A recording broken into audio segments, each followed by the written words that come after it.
Hello students,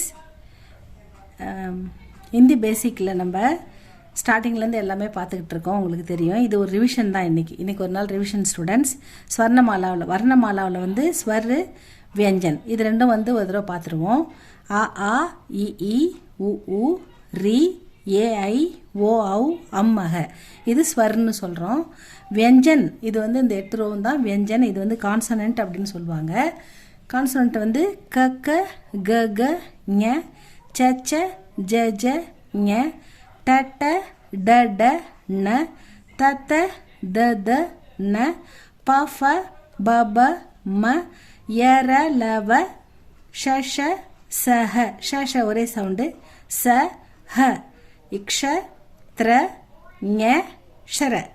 இந்த மாதிரி கீழே பிந்து வந்ததுன்னா ஹல் இதுக்கு பேர். இது வந்து ஒரே மாதிரி தான், இதே மாதிரி தான் படிக்கணும். இதை க ஜ ட ட ஃப, அதாவது லைட்டாக படிக்கணும். ஜன்றத ஜ அப்படி படிக்கணும், ட அப்படி படிக்கணும், ட அப்படின்னு படிக்கக்கூடாது, லைட்டாக படிக்கணும். வேறு எந்த மாத்திராவும் இல்லை. இதான் வந்து க க க கங்க ச ச ஜ ஜங்க ட ட ட டன்ன த த த தன்ன ப ஃப ஃப எஃப் ஏ ஃப ப ஃப ப ப ம ய ர ல வ ஷ ஷ ச ஹ இக்ஷ இத்ர ஞ ஷர. இதுதான் வந்து நம்ம பார்த்துக்கிட்டு இருக்கோம். இதில் இந்த 8 ரோவில் 1 2 3 4 5 6 7 8 இந்த 8 ரோவில் நம்ம க க க இதுக்கு வந்து மாத்திரா பார்த்துட்டோம். ச ச ஜவுக்கும் பார்த்துட்டோம். ட ட ட ட ந இதுக்கும் பார்த்துட்டோம். இப்போ தா வரிசை நம்ம பார்த்துக்கிட்டு இருக்கோம். அதில் இந்த ஃபஸ்ட்டு தா பார்த்துட்டோம். இந்த செகண்டு தாவுக்கும் இப்போ நம்ம பார்க்க போகிறோம். இதுதான் ஸ்டூடெண்ட்ஸ் நம்ம பார்க்க போகிறோம். இது வந்து தா வரிசை.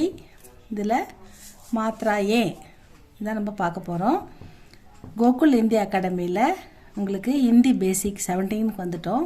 இப்போ நம்ம பார்த்தோம் இல்லைங்களா, அந்த ஸ்வர் வியஞ்சன் அதுதான் பேசிக். அதுலேருந்து அது உயிர் எழுத்துக்கள், மெய் எழுத்துக்கள். இப்போ உயிர்மெய் எழுத்துக்கள்னு சொல்கிறது தமிழில் சொல்கிறீங்களா, அது மாதிரி காக்கா கீக்கி அது பார்த்துக்கிட்டு இருக்கோம். இதை முடிச்சுட்டா நம்ம ஸ்ட்ரெயிட்டாக அழகாக ஹிந்தி படிக்கலாம் ஸ்டூடெண்ட்ஸ். இந்த எழுத்துக்களை ஒன்று ஒன்றா க்ளீனாக பார்த்துக்கிட்டு இருக்கோம்.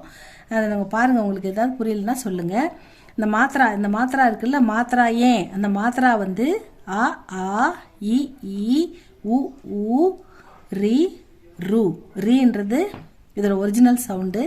இங்கே எழுத்துக்கா நம்ம வியஞ்சன் கூட அப்ளை பண்ணும்போது எந்த எழுத்துக்கு பண்ணுறோமோ அப்போ அதை ரூன்னு படிக்கணும். ஏ ஐ ஓ ஔ அம் அஹ. இப்போ நம்ம 4th ரோவில் இருக்குன்னு சொன்னோம் இல்லையா. 4th ரோ எது? த த த த ந. இதில் இந்த தாவுக்கு நம்ம நேற்று மாத்திரா பார்த்துட்டோம். இப்போ இந்த தாவுக்கு நம்ம பார்க்கலாம். இது ரெண்டுமே த த தான். த த. இது த த. தன்றதுக்கு தமிழில் அழுத்தமாக எழுத முடியாது. எல்லாத்துக்கும் ஒரே தா தான் போடுவோம்.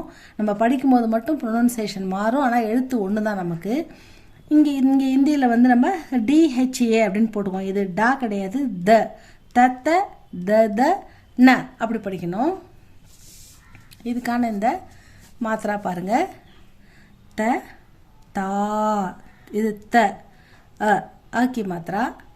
எந்த சிம்பிளும் வராது, கூட எந்த மாத்திராவும் வராது. அதனால் இது ஆக்கி மாத்திரா. த போட்டு ஆ. த ப்ளஸ் ஆ தா. The plus E the. The plus E the. The plus உ து. த ப்ளஸ் ஊ தூ. த ப்ளஸ் ரு த்ரு. இப்போ தா ப்ளஸ் ரூன்னு படிக்கிறோம் பாருங்கள். ஏன்னா இது ரீ தான் இதுக்கு. ஆனால் ரூன்னு இந்த வெஞ்சனில் அப்ளை பண்ணும்போது மட்டும் அந்த ரூன்ற சவுண்டில் நம்ம படிக்கிறோம். த ப்ளஸ் ரு த்ரு. த ப்ளஸ் ஏ தே.